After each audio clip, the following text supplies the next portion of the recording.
আমাদের বিবেচনায় দিচ্ছি, কিন্তু আমি আহ্বান করব। আর মাত্র ১.৫ মাস পর নির্বাচন, আর ৩ দিন পরই দেশে ফিরছেন তারেক রহমান। এসব নিয়েই ব্যস্ত সময় পার করছে বিএনপি। সামনের দিনে একটি সুস্থ গণতান্ত্রিক সমাজ এবং রাষ্ট্র আমাদের গড়ে তুলতে হবে। রোববার এই দুই ইস্যুতে গণমাধ্যমের ভূমিকা নিয়ে হলো মতবিনিময় সভা।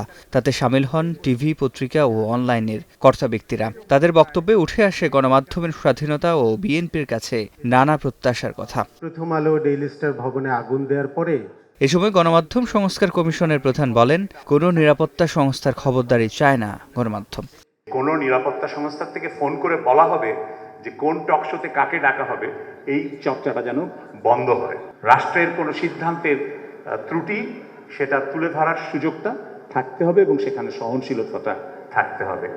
এছাড়া জ্যেষ্ঠ সম্পাদকদের কণ্ঠে উঠে আসে বিগত সময়ে গণমাধ্যমকে কুক্ষিগত করে রাখার আক্ষেপ। বর্তমান অবস্থা তুলে ধরে ডেইলি স্টার সম্পাদক বলেন, দেশ এখন বিধ্বস্ত অবস্থায় আছে। আর বিএনপিকে সমালোচনা গ্রহণের ধৈর্য বাড়ানোর আহ্বান জানান প্রথম আলোর সম্পাদক। বাংলাদেশ এই মুহূর্তে খুব একটা ডিভাস্টেটেড একটা জায়গায় আছে।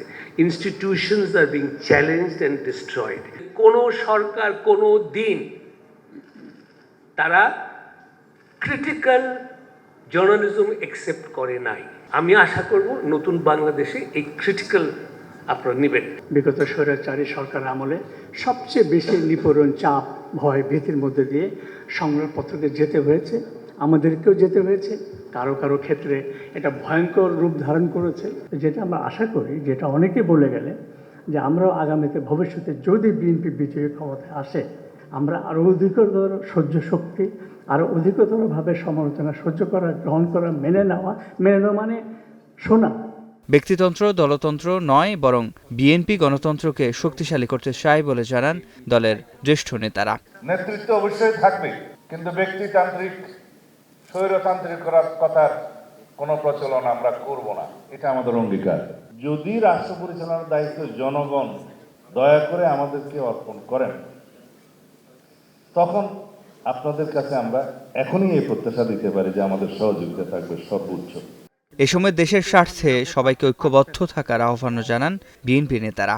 রাষ্ট্রের প্রতি, সমাজের প্রতি এবং সংস্কার। সিফাত শাহরিয়ার, স্টার নিউজ, ঢাকা। যারা গণমাধ্যম নিয়ে যে প্রতিশ্রুতি